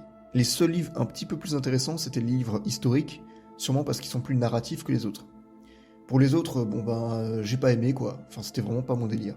C'était pas seulement parce que je les ai tous lus à la suite, et je sais que normalement on n'est pas censé les lire dans l'ordre, mais c'était aussi dans leur forme. Les innombrables lois dans la Torah sont impossibles à retenir, elles sont immorales et incohérentes, et ne servent à rien dans un ouvrage destiné aux chrétiens. Les livres poétiques et sapientiaux sont indigestes et inutiles, et les livres prophétiques se répètent tous. Franchement, pour vous montrer ce que c'est de lire l'Ancien Testament, c'est en gros 1620 pages de ça. Bildad de Shua prit la parole et dit « Jusqu'à quand parleras-tu de la sorte, et tiendras-tu des propos semblables à un grand vent? Dieu peut-il fléchir le droit? Shaddai fausser la justice? Si tes fils ont péché contre lui, il les a livrés au pouvoir de leur faute. Quant à toi, si tu recherches Dieu, si tu implores Shaddai, si tu es irréprochable et droit, dès maintenant il veillera sur toi et restaurera ta place et ton droit. Ta condition ancienne te paraîtra comme rien, si grand sera ton avenir. » En fait, j'en viens à me demander si tous ces livres ont vraiment leur utilité dans la Bible chrétienne. Ok, pour les juifs c'est sûrement très important, mais les chrétiens, est-ce qu'ils ont vraiment besoin de tout ça? De tous les livres de l'Ancien Testament, il y en a quelques-uns qui se démarquent, mais pour les autres, je pense qu'on pourrait soit les retirer, soit les mettre dans un autre ouvrage que la Bible, soit les condenser pour garder l'essentiel. Clairement, l'Ancien Testament mérite de se faire élaguer un minimum. S'il vous plaît, condensez-moi tout ça. Passons maintenant au Nouveau Testament. Et la partie la plus importante, vraiment le cœur de la Bible, les évangiles. Alors par où commencer? Les évangiles, c'est quoi? En fait, ce sont 4 livres qui racontent la vie, les enseignements, puis la mort et la résurrection de Jésus. Comme expliqué dans la présentation rapide, c'est pas une chronologie de 4 livres, mais 4 versions différentes de la même histoire. Je dis versions différentes, mais dans l'ensemble, elles se ressemblent quand même toutes. C'est juste que la manière de raconter est différente d'un évangile à l'autre. Et qu'on va retrouver certains détails, passages ou événements, seulement dans 1 ou 2 évangiles. Mais l'histoire reste la même. À l'époque où la Judée commence à faire partie de l'Empire romain, Jésus, le Fils de Dieu, est envoyé sur terre. Il naît de Marie, qui est pourtant vierge, il grandit dans une famille de charpentiers, et vers l'âge de 30 ans, il devient rabbin. Il se met à enseigner autour de lui, et à expliquer qu'il est le Fils de Dieu et qu'il a été envoyé sur terre pour sauver les hommes. Il se met également à guérir des malades et à faire des miracles. Il se fait entourer par 12 disciples et parcourt toute la Judée avec eux. Quand il arrive à Jérusalem, la tension monte entre le clergé local qui se méfie de lui et le peuple qui l'adore. Les prêtres de Jérusalem montent donc un complot contre lui et le font arrêter. Il sera livré aux Romains qui le condamneront à mort par crucifixion. Mais il finit par ressusciter et par réapparaître à ses fidèles. Avant de repartir, il leur demande de prêcher sa parole partout où ils le peuvent et promet de revenir. Voilà, ça c'est l'histoire très résumée. Les évangiles racontent ça. Alors ce qui est intéressant, c'est que les détails de son histoire divergent surtout au début, et c'est vers la fin où les témoignages concordent le plus. Si vous avez une Bible chez vous, essayez de lire les dernières pages de chaque évangile. Vous allez voir, c'est passionnant à quel point c'est proche, et en même temps comment chaque auteur s'est focalisé sur des détails différents. On dirait un rapport de police qui prend les témoignages de différents témoins. Alors avant de passer dans le cœur du sujet, je précise juste que les auteurs de ces évangiles, les évangélistes, n'ont pas été des témoins directs de Jésus et de ses miracles. Ça a été écrit bien plus tard, à la fin du 1er siècle ou au début du 2e. Saint Matthieu, Saint Marc, Saint Luc et Saint Jean, c'est leur nom, se sont fait baser sur des témoignages de témoins directs. Mais ils n'ont jamais fait partie de l'entourage de Jésus. Ils étaient peut-être même pas encore nés quand tout ça est arrivé. Même s'il y a beaucoup de références croisées, très peu de passages se retrouvent dans les 4 évangiles à la fois. Voici un autre extrait de mes notes de lecture. Si on prend donc uniquement les passages communs aux 4 évangiles, et qu'on part du principe que les témoignages sont sincères, voilà ce qu'on peut affirmer. Au 1er siècle, dans une période troublée, vivait en Palestine un rabbin appelé Jésus de Nazareth. Un prophète local, appelé Jean-Baptiste ou Jean le Baptiste, annonce aux habitants de la région que ce Jésus est le Messie tant attendu. Très vite, Jésus se fait connaître en guérissant des gens et en accomplissant des miracles. L'un de ces miracles est une multiplication de pains et de poissons. Jésus s'entoure de nombreux disciples auxquels il enseigne son savoir. Un jour, il décide d'aller à Jérusalem et de prêcher directement dans le temple. Arrivant sur place, il chasse violemment les vendeurs qui s'y sont installés. Finissant par s'attirer la colère des grands prêtres, ces derniers montent un complot contre lui et le font arrêter. Pierre, l'un de ses plus fidèles disciples, jure de lui rester fidèle jusqu'au bout. Mais par crainte de s'attirer des ennuis, il renie son maître 3 fois, comme Jésus l'avait prédit. Jésus est emmené devant Pilate, le gouvernement romain, qui le condamne à mort par crucifixion. Jésus meurt crucifié, puis son corps est mis dans un tombeau, mais son tombeau est retrouvé vide 2 jours plus tard par 2 femmes. Un ange, ou 2 selon la version, annonce que Jésus est ressuscité. Tout cela, d'un point de vue d'analyse historique, nous permet d'affirmer que Jésus a très probablement vraiment existé. Après, tout ce qui concerne ses miracles et sa résurrection, c'est une affaire de croyance. Tout au long de l'histoire de Jésus, j'ai trouvé des passages très inspirants, ou en tout cas que j'ai bien aimés, ou avec lesquels je suis plutôt d'accord. Pour donner quelques exemples, Jésus nous dit qu'il ne faut pas faire de choix sous la colère, qu'avoir l'intention de tromper son partenaire, c'est déjà commettre l'adultère, qu'il vaut mieux se juger soi-même avant de juger les autres, et que la richesse matérielle n'est pas une bonne chose. On a aussi le célèbre « Tu aimeras ton prochain comme toi-même », un verset que beaucoup semblent avoir oublié aujourd'hui. Mais il y a aussi des points où je suis en désaccord avec Jésus, ou bien des propos à lui que je ne comprends pas. D'abord, il pousse le pardon un peu trop loin à mon goût. Alors oui, le pardon en général, c'est une bonne chose, ça permet de briser le cycle de la vengeance, et c'est un bon moyen de calmer tout le monde. Mais Jésus donne des exemples où on est censé pardonner plein de fois la même personne pour la même faute. Là, je suis pas d'accord. Si une personne refuse d'apprendre de ses erreurs et commet de manière répétée la même faute, ça sert à rien de lui pardonner. Je veux dire, si tu en viens à pardonner 70 fois quelqu'un, c'est que tu dois commencer à te poser des questions. Jésus fait aussi une fixette étonnante sur le divorce. Alors, il montre ça comme l'un des pires péchés, il met ça au même rang que l'adultère, alors que pourtant le divorce c'est dans la plupart des cas quelque chose de nécessaire. Si un couple en vient à divorcer, c'est qu'il y a un truc qui allait pas. Le divorce, c'est une conséquence d'un problème trop gros dans le couple. Il y a aussi un autre discours de Jésus que je trouve assez contradictoire à son message d'amour, c'est qu'il répète plusieurs fois la fameuse phrase de « soit vous êtes avec moi, soit vous êtes contre moi ». Si tu n'es pas avec moi, alors tu es contre moi. Des fois il dit cette phrase et des fois il rentre beaucoup plus dans les détails. Pensez-vous que je sois apparu pour établir la paix sur terre ? Non, je vous l'ai dit, mais bien la division. Désormais, en effet, dans une maison de 5 personnes, on sera divisé 3 contre 2, 2 contre 3. On sera divisé père contre fils et fils contre père, mère contre sa fille et fille contre sa mère, belle-mère contre sa bru et bru contre sa belle-mère. Et tout ça, c'est pas des passages isolés sortis de leur contexte, non, Jésus le dit plusieurs fois. Alors, il y a aussi cet autre passage où je suis pas d'accord avec Jésus. Prenez un arbre bon, son fruit sera bon. Prenez un arbre gâté, son fruit sera gâté, car c'est au fruit que l'on reconnaît l'arbre. Alors non, Jésus, je suis pas d'accord. Un arbre peut être en parfaite santé et produire des fruits pourris, parce que ces fruits sont attaqués par un parasite, par exemple. Là, tu nous fais croire que le mal est quelque chose d'intrinsèque, alors que, comme ce que je viens de dire sur l'arbre, le mal peut provenir d'éléments extérieurs, nuisibles, ou d'influences néfastes. Je voudrais aussi noter, tant qu'on parle d'arbres ou de plantes, une petite incohérence dans un passage très célèbre, c'est celui de la graine de moutarde. Le voici. Il disait donc: « À quoi le royaume de Dieu est-il semblable, et à quoi vais-je le comparer? Il est semblable à un grain de sénévé qu'un homme a pris et jeté dans son jardin. Il croît et devient un arbre. Les oiseaux du ciel s'abritent dans ses branches. » C'est beau, hein? Sauf que le sénévé, c'est pas un arbre. Et non, ça ressemble à ça. J'ai vérifié, le sénévé ou la moutarde en tant que plante, ça fait maximum 80 cm de haut. C'est une vivace, c'est pas un arbre. Et croyez-moi, je m'y connais en plantes. Cette plante ne fait certainement pas partie des branches sur lesquelles les oiseaux peuvent s'abriter ou je ne sais quoi. Alors soit Jésus s'est trompé de plante, soit il faudrait en conclure que le royaume de Dieu n'est finalement pas si grand que ça. J'ai aussi découvert plein de choses sur Jésus que je ne savais pas. Par exemple le fait qu'il avait des frères et sœurs, que ses disciples avaient aussi des pouvoirs de guérison, et aussi que Jésus était un personnage plein de contrastes. Il y a des fois où Jésus parle clairement et avec bienveillance, et d'autres où il est froid et distant. Il y a des moments où Jésus est très humain et terre à terre, et d'autres où il se comporte en meneur d'hommes impitoyable, et prend les écritures de l'Ancien Testament au pied de la lettre. Et puis il y a des fois où il se veut la continuation des prophètes de l'Ancien Temps, et d'autres où il est en rupture nette avec les traditions.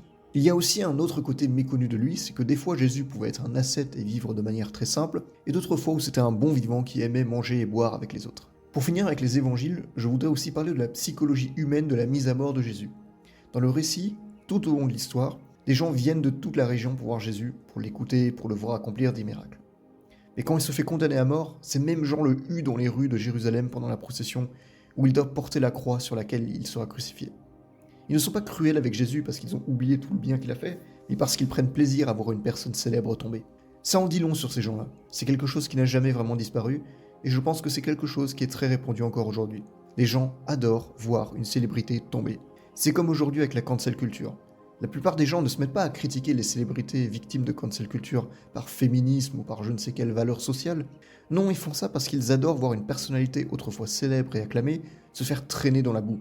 Une personne dont les gens étaient autrefois les plus grands fans peut du jour au lendemain devenir la personne qu'ils détestent le plus. Alors oui, peut-être que certaines célébrités l'ont mérité, mais les gens qui retournent leur veste et font comme s'ils avaient toujours détesté cette personne, ça reste des gros hypocrites. Enfin bref, je pourrais encore poser plein de questions que j'ai eues sur Jésus, son message ou ses contradictions, mais en lisant ces 4 évangiles, je me suis quand même attaché au personnage.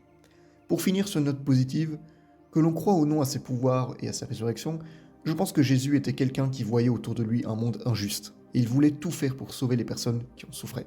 Et s'il était vraiment le Fils de Dieu, donc une partie de Dieu venue sur Terre, alors ça signifie que Dieu, en venant sur Terre, a pour la première fois ressenti ce que cela faisait d'être humain. On est proche de la fin, mais il nous reste encore quelques livres à aborder.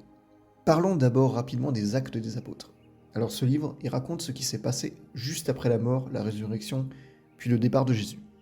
Comment ses disciples se sont organisés, comment ils ont répandu le message de leur maître, comment leur communauté s'est agrandie et dispersée, et surtout comment ils se sont fait persécuter même s'ils ont fini par triompher.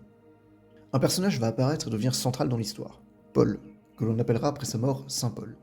Alors cet homme, c'est un juif qui au départ soutient le pouvoir romain en place. Je le rappelle, la société de l'époque était très divisée depuis la révolte des Maccabées.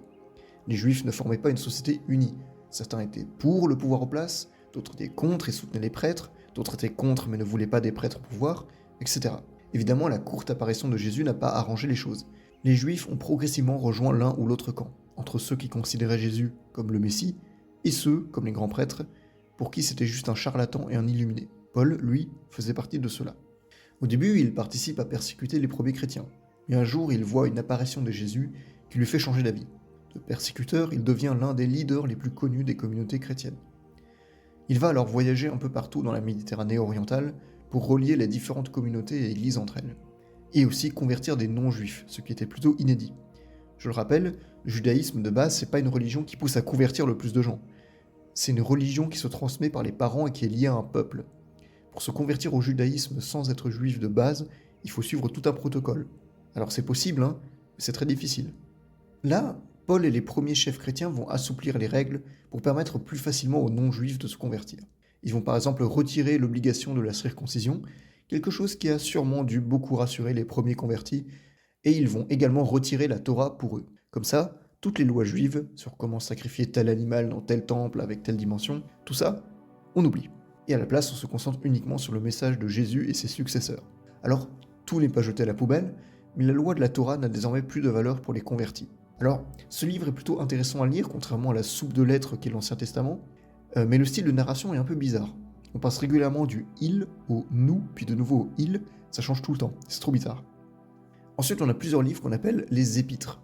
Les épîtres, c'est en fait les lettres que Paul ou d'autres auteurs ont envoyées aux différentes églises et communautés pendant la période décrite dans les Actes des Apôtres. Je vais m'attarder que sur certains passages, parce que c'est un peu long. On va commencer par un truc que j'ai gardé de côté depuis le début. C'est le débat autour de l'homosexualité et de sa place dans la religion chrétienne. Je trouve que le sujet est important, mais il est souvent très mal référencé. Je m'explique. En fait, quand on parle de christianisme et d'homophobie, on cite souvent des passages de l'Ancien Testament. Mais ces passages sont souvent très vagues et sujets à interprétation. Alors que des passages de la Bible qui disent ouvertement que l'homosexualité est un péché, il y en a dans les épîtres. Et c'est des passages qui sont beaucoup plus clairs.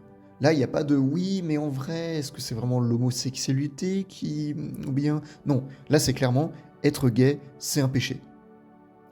S'il vous plaît, ne sortez pas cette phrase de son contexte. Dans l'Épître aux Romains, au verset 1, 26 à 27, on nous dit que l'homosexualité est un vice dont on dit que Dieu déclare dignes de mort les auteurs de pareilles actions. Mais je crois que le passage le plus explicite, c'est dans la première épître à Timothée, au verset 1, 8 à 11. Certes, nous le savons, la loi est bonne, si on en fait un usage légitime, en sachant bien qu'elle n'a pas été instituée pour le juste, mais pour les insoumis et les rebelles, les impies et les pécheurs, les sacrilèges et les profanateurs, les parricides et les matricides, les assassins, les impudiques, les homosexuels, les trafiquants d'hommes, les menteurs, les parjures, et pour tous ceux qui s'opposent à la saine doctrine, celle qui est conforme à l'évangile de la gloire du Dieu bienheureux qui m'a été confié. Là, je veux dire, il n'y a plus débat. Le mot homosexuel est clairement écrit. Alors, je sais pas si ça fait référence simplement à l'acte sexuel et pas aux relations dans l'ensemble, mais je pense que ça fait référence aux relations, vu qu'en général, la Bible ne connaît pas trop la mesure. Donc du coup, je pense que si on veut vraiment citer un passage pour parler d'homophobie dans la Bible, il faut parler de ces passages-là, et pas des obscures lois de la Torah. Il y a aussi une chose qui me désole un peu dans toutes ces lettres, c'est le rabaissement permanent des femmes et des esclaves. Ces textes ont été écrits durant une période où l'esclavage était la norme, et où les femmes avaient les mêmes droits qu'un meuble. Mais au lieu de remettre en question les institutions de l'époque, le christianisme a préféré apaiser les hommes au pouvoir en ne changeant absolument rien. Je suis pas féministe, mais je précise quand même que dans ces passages de la Bible, les femmes doivent ici avoir la tête couverte, se taire dans les églises, et il est régulièrement dit que les femmes doivent être soumises à leur mari. Il y a quelque chose de malsain dans ces versets. Je vois vraiment pas pourquoi est-ce qu'il devrait y avoir une telle inégalité. C'est jamais expliqué. Quant aux esclaves, on nous dit qu'ils doivent obéir à leur maître sans réfléchir, ou remettre en question leur rang. D'ailleurs, petite précision, ne croyez pas que les esclaves ont disparu en Europe grâce au christianisme. L'esclavage a continué d'être pratiqué durant l'époque médiévale, même si le nombre d'esclaves a fortement baissé. Et durant l'époque moderne, les grandes puissances ne se sont pas gênées d'acheter des millions d'esclaves pour les faire mourir d'épuisement dans les champs de canne à sucre en Amérique. C'est quand même étrange. À ses débuts, le christianisme avait la réputation d'être la religion des femmes et des esclaves, les deux groupes les plus marginaux, mais au final, même si cette nouvelle religion leur donnait un peu plus de valeur, leur a donné une égalité théorique avec les autres fidèles, elle ne les a pas émancipés pour autant. Le christianisme aurait pu être l'occasion de les libérer, mais visiblement c'était trop pour les gens de l'époque.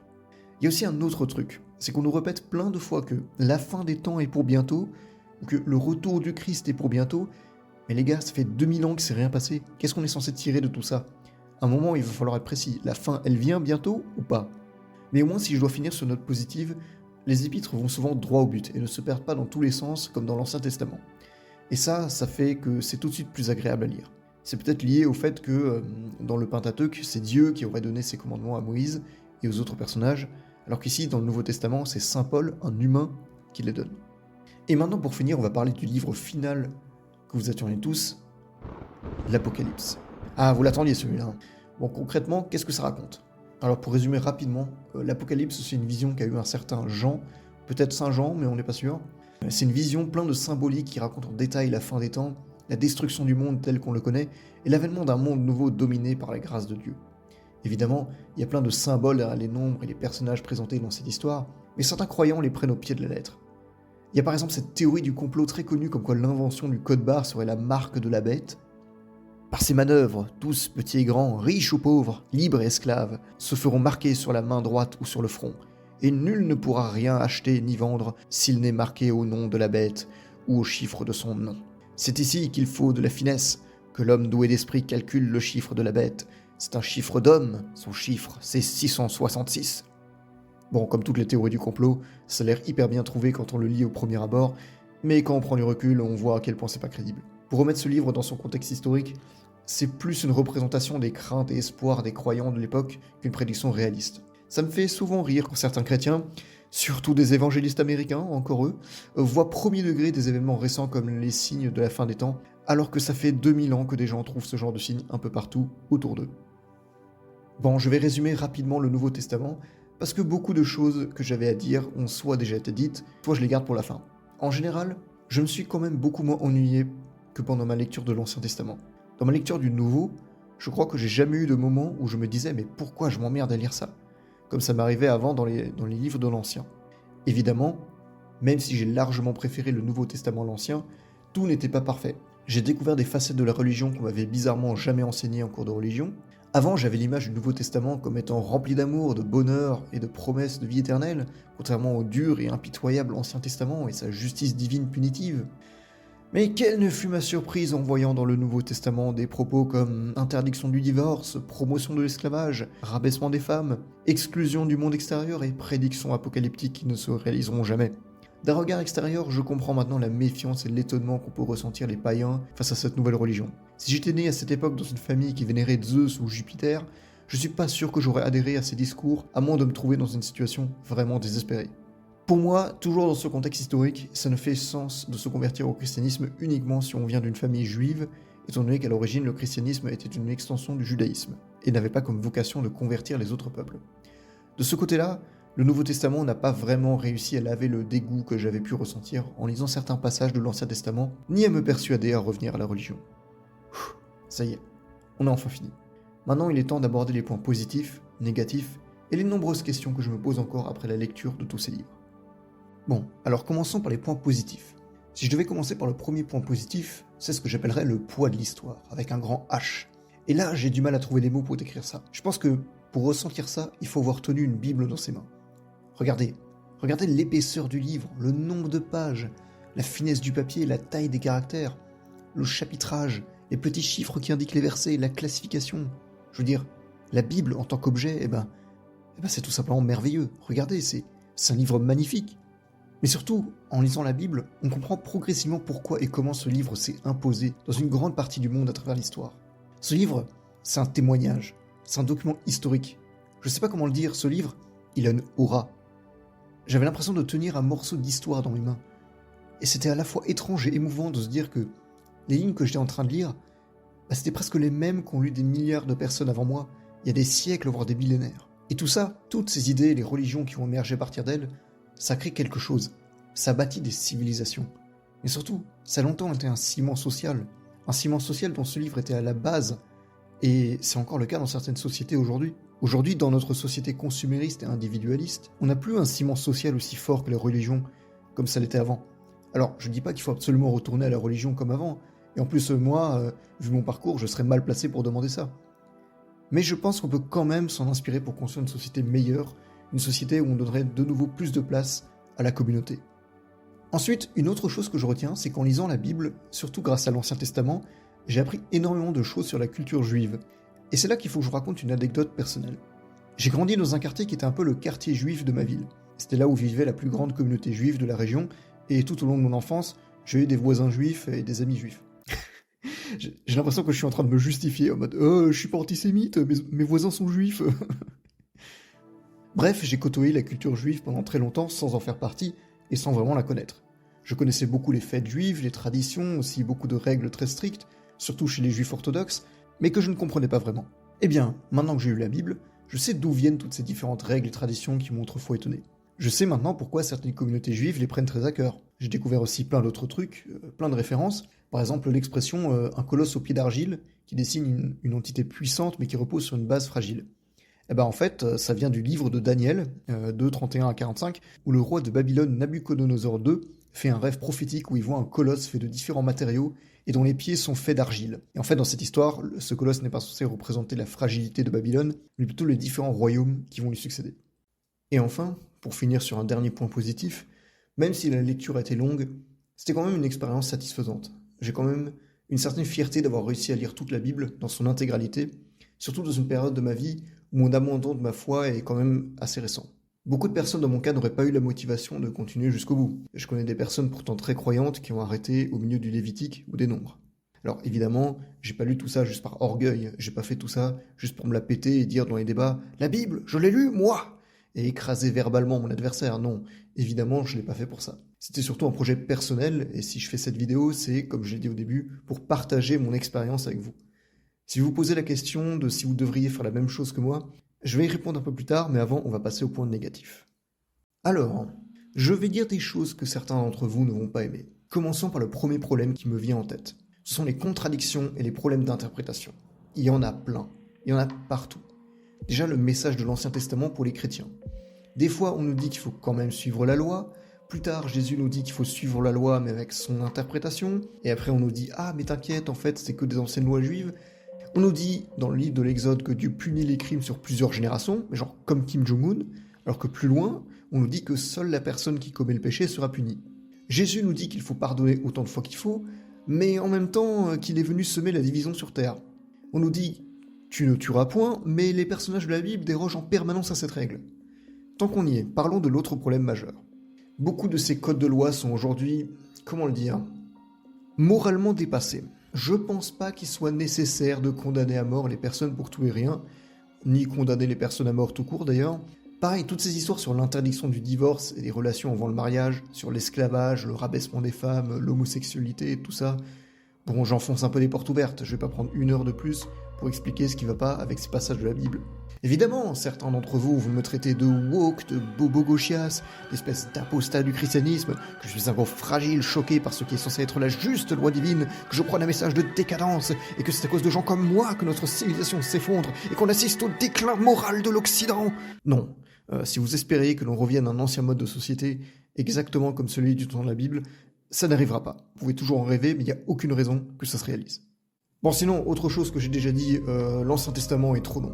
Je l'ai déjà dit, mais pour moi, il y a plein de livres qui n'ont rien à faire dans la Bible. Pour moi, il faudrait retirer le Pentateuque, raccourcir les livres historiques et fortement élaguer et condenser le reste pour ne garder que l'essentiel. À une époque, on m'aurait sûrement condamné à mort pour hérésie pour avoir proposé ça, et peut-être que ça a été le cas de certains théologiens, mais je pense qu'à l'époque actuelle, on peut se permettre ce genre de réédition. Finalement, le dernier reproche que j'ai à faire concerne un aspect particulier des lois et des interdits.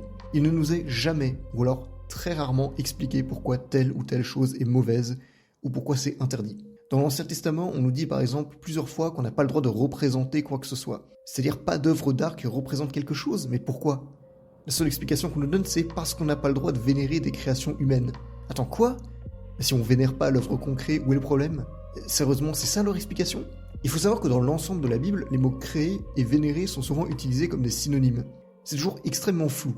Mais même, imaginons, si on représente un dieu qu'on vénère, où est le mal si on est conscient que ce qu'on vénère, c'est ce qui est représenté et pas l'œuvre en elle-même ? Autre exemple, les relations avant le mariage. C'est interdit selon les épîtres. C'est dit plusieurs fois, ils appellent ça la fornication. Mais pourquoi ? Bon, ok, je sais pourquoi. À l'époque, il n'y avait pas de moyen de contraception efficace. Mais à part pour cette raison, où est le problème si 2 personnes qui s'aiment et qui sont consentantes ont une relation ? Quel que soit leur sexe d'ailleurs.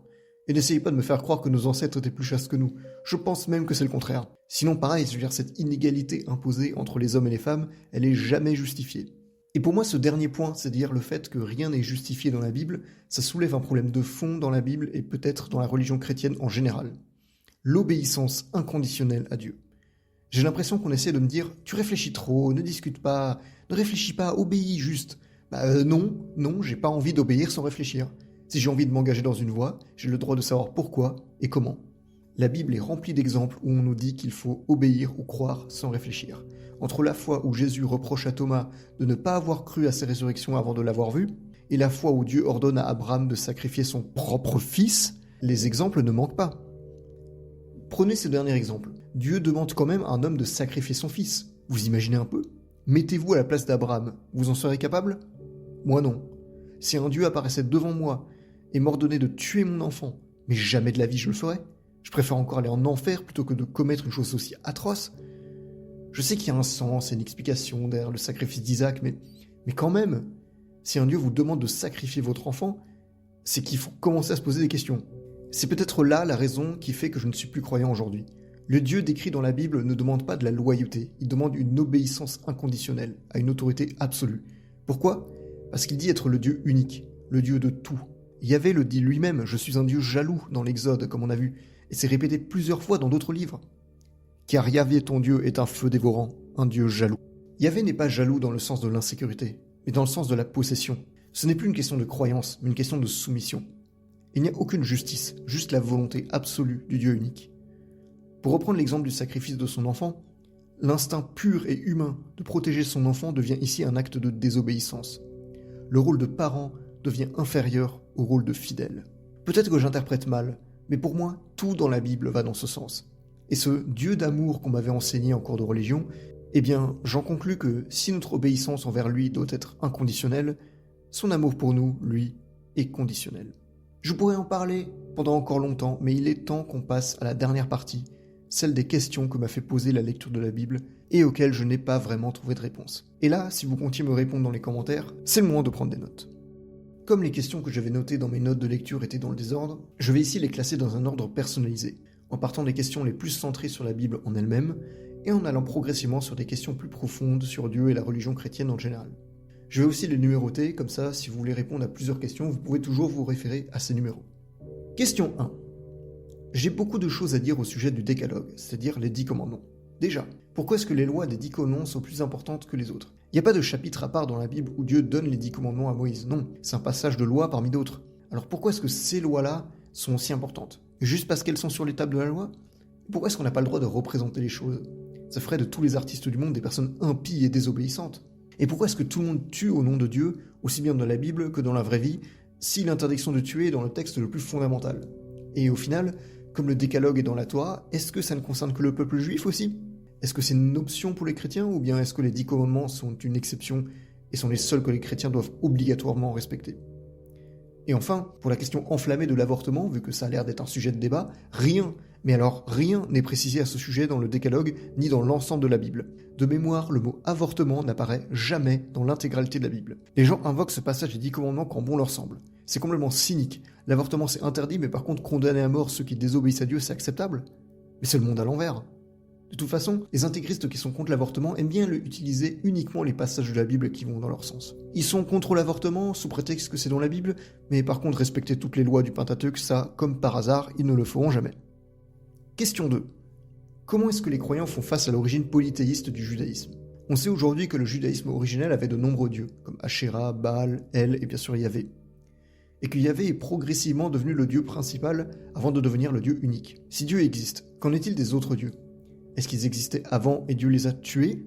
Est-ce qu'ils n'étaient qu'une invention humaine comme la Bible nous le dit ? Dans ce cas, si tous ces dieux sont des inventions humaines, qui nous dit que Yahvé n'en est pas une lui aussi ?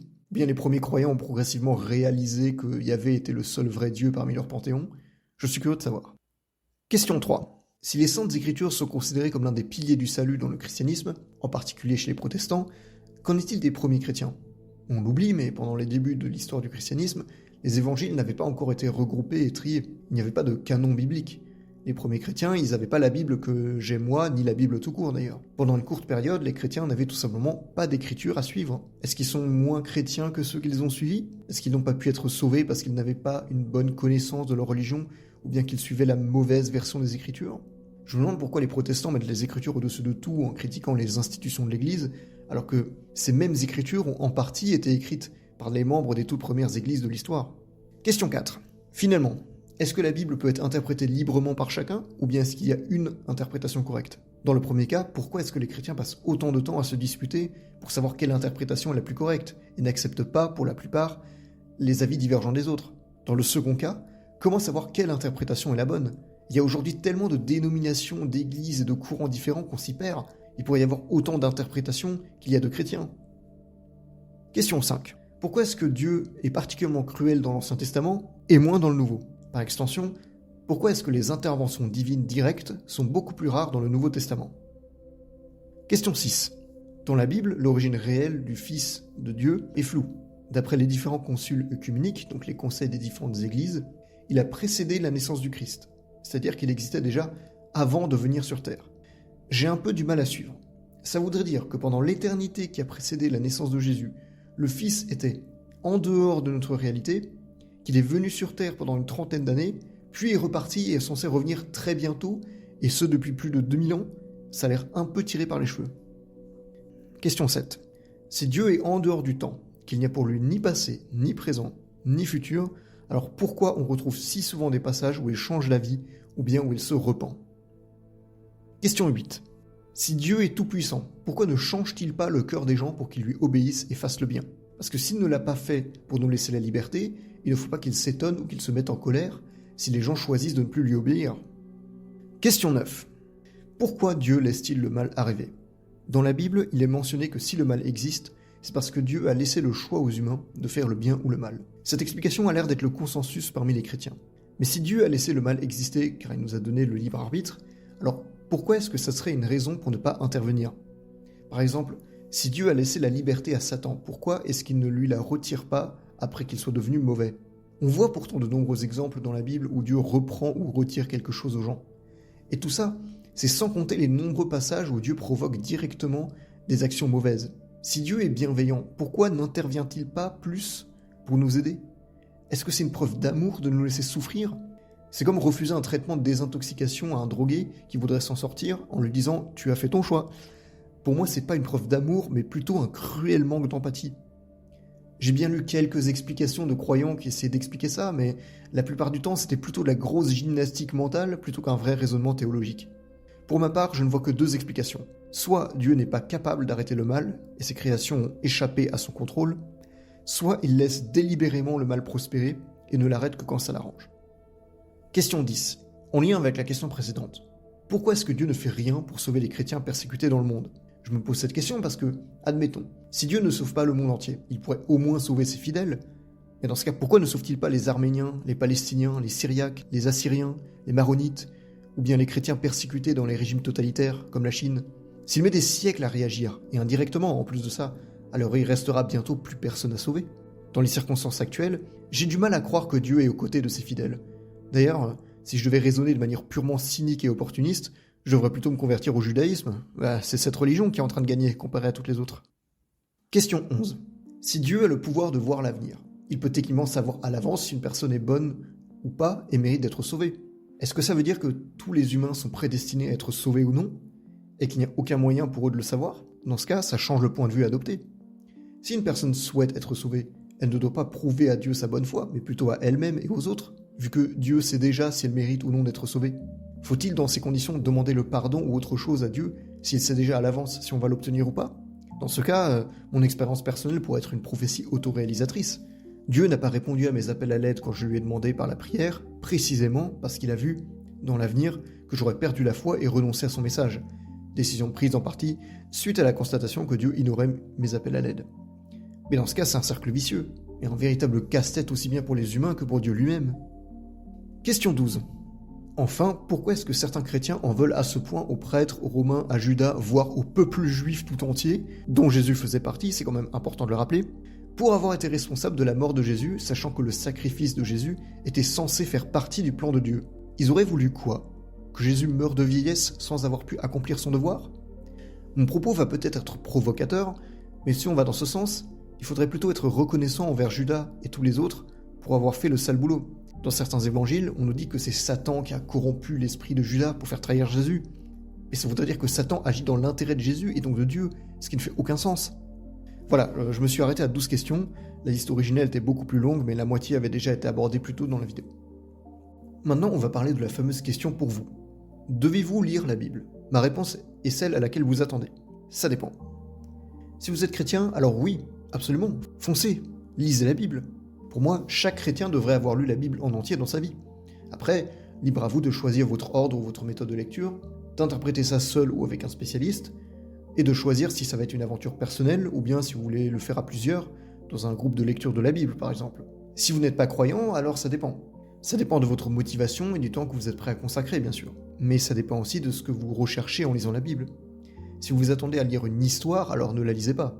Si vous avez suivi jusque-là, alors vous savez que la Bible, c'est pas un roman. La moitié des livres ne racontent pas d'histoire à proprement parler. Et même quand il y en a une, le message est plus important que l'histoire en elle-même. Mais si vous voulez simplement vous familiariser avec la religion chrétienne, mais sans lire tout ce pavé, alors ne lisez que les évangiles, ou au moins un d'entre eux. Après, si vous voulez continuer et que vous êtes courageux, vous pouvez passer aux autres livres.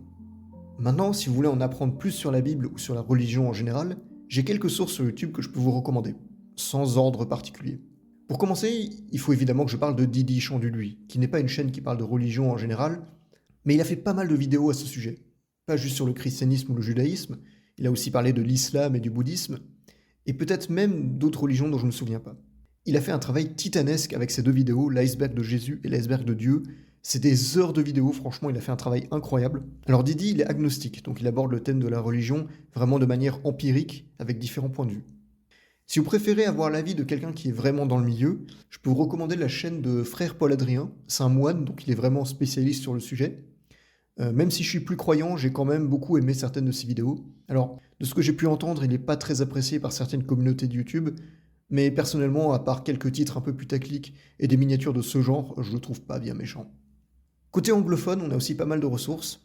Si vous n'êtes pas allergique à la langue de Shakespeare, j'ai plusieurs chaînes à vous recommander. Alors le plus connu, ou l'un des plus connus, c'est Redeemed Zoomer, qui lui est protestant. Au cas où vous ne le saviez pas, c'est lui qui a involontairement lancé la mode des vidéos ultra condensées et simplifiées avec des chapitres sous la forme de cercles. Certaines de ses vidéos sont très intéressantes. J'aime bien comme il plonge dans la théologie des différentes dénominations. Par contre, ses vidéos sur les arguments sur l'existence de Dieu, bon, c'est un peu des arguments bidons qui n'expliquent pas grand-chose. C'est plus des paradoxes scientifiques dont la science n'a pas encore trouvé d'explication, mais ça ne prouve pas l'existence de Dieu. Mais je vous laisse faire votre propre avis dessus. Une chaîne que je trouve excellente, c'est celle de Useful Charts. C'est une chaîne qui parle d'histoire et de religion. Il a fait plein de sortes d'arbres généalogiques des différentes religions. Je vous invite vraiment à aller les voir parce que c'est très intéressant. Alors celui qui tient la chaîne YouTube et celui qui est le narrateur principal, il est juif, mais il a aussi deux autres personnes qui travaillent avec lui, dont un qui est musulman et l'autre, je sais pas. Enfin, une excellente chaîne, c'est celle de Knowing Better. Je crois qu'il est athée, mais je suis pas sûr. À la base, sa chaîne ne parlait pas de religion, mais elle a progressivement couvert de plus en plus de thèmes à ce sujet. Lui, sa spécialité, c'est de parler des sectes, et en particulier des sectes dérivées du christianisme. Il a fait des vidéos très longues sur les témoins de Jéhovah, les adventistes, les scientistes, les scientologues, et d'autres groupes de gens tout aussi tarés les uns que les autres. Il raconte non seulement leur histoire, mais aussi à quel point ils ont influencé la société américaine, aussi marginaux et peu nombreux qu'ils étaient. C'est super intéressant. Maintenant, vous posez peut-être cette question. Est-ce que je vais lire d'autres livres sacrés ? La réponse est non. Ou en tout cas, c'est pas prévu. Cette lecture de la Bible, c'était un objectif que je m'étais fixé il y a des années, déjà même avant que je perde la foi, et je me suis dit qu'en tant qu'ancien chrétien, c'était au moins un livre que je devais avoir lu dans ma vie. Alors, comme vous avez pu constater à ce stade, ça ne m'a pas ramené à la religion, bien au contraire, mais je pense qu'avoir lu la Bible a au moins fixé mon opinion sur le sujet. Si je ne peux évidemment pas citer les 35 678 versets de tête, je connais maintenant au moins les grandes lignes de cet ouvrage, qui reste encore aujourd'hui le best-seller mondial. Si je n'ai pas prévu de lire d'autres livres sacrés, c'est pour plusieurs raisons. De motivation d'abord. J'avais une familiarité culturelle avec le christianisme, et c'est ça qui m'a en partie motivé pour continuer ma lecture, même quand j'étais le moins motivé.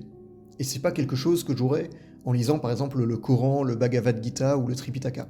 Après, pour le coup, je n'aurais pas besoin de lire la Torah ni la Bible hébraïque en général, vu qu'en lisant la Bible tout court, j'ai déjà lu tous ces livres. L'autre raison, c'est que, à l'exception du Coran, les autres religions ne mettent pas les saintes écritures au sein de leur foi, ou en tout cas pas autant que les religions abrahamiques. Donc je ne sais pas si lire tous ces livres m'apportera vraiment quelque chose d'intéressant. Ensuite, il y a aussi le fait que beaucoup de ces religions, ne m'intéressent pas forcément d'un point de vue spirituel. Vous vous doutez bien que si j'ai abandonné ma religion d'origine, c'est pas pour me jeter la tête la première dans une autre. Alors, je me suis certes un peu intéressé au bouddhisme ces derniers temps, mais sans plus. Enfin, une autre raison, moindre mais quand même importante, c'est que... Comment dire ? J'appréhende un peu les réactions que j'aurais si je fais une vidéo comme celle-là pour d'autres religions qui sont beaucoup moins tolérantes à la critique. Je pense particulièrement à l'islam. Alors oui, je sais, la plupart des musulmans ne vont pas prendre personnellement une critique négative de leurs textes sacrés, mais disons que certaines personnes qui se sont livrées à cet exercice ont eu une fin absolument tragique. Je sais que les chances que quelqu'un me retrouve et me fasse la même chose est très mince, mais même en faisant tous les avertissements possibles, je n'ai pas envie de prendre le risque tout ça pour un livre sacré qui ne m'intéresse déjà pas de base et où je suis sûr à 100% qu'il ne va pas me convertir. Cependant, si je ne vais probablement pas lire d'autres livres religieux, j'ai quand même envie de refaire ce format d'explorer une grande œuvre dans son intégralité, et je suis d'ailleurs en ce moment même en train de préparer un projet comme celui-là. Je vais pas vous dire ce que c'est, je vous garde la surprise. En tout cas, je vous remercie de m'avoir suivi jusqu'au bout. Je sais pas combien de temps aura duré cette vidéo, trop j'imagine, mais vous commencez à avoir l'habitude. N'hésitez pas à réagir par un commentaire, un j'aime ou un boost, c'est totalement gratuit. Et pour clôturer cette vidéo, je suis évidemment obligé de finir sur une citation de la Bible, et j'ai choisi celle-là. Et maintenant, dame, bien que ce ne soit pas un commandement nouveau que je t'écris, mais celui que nous possédons depuis le début, je te le demande, aimons-nous les uns les autres. L'amour consiste à vivre selon ses commandements, et le premier commandement, ainsi que vous l'avez appris dès le début, c'est que vous viviez dans l'amour.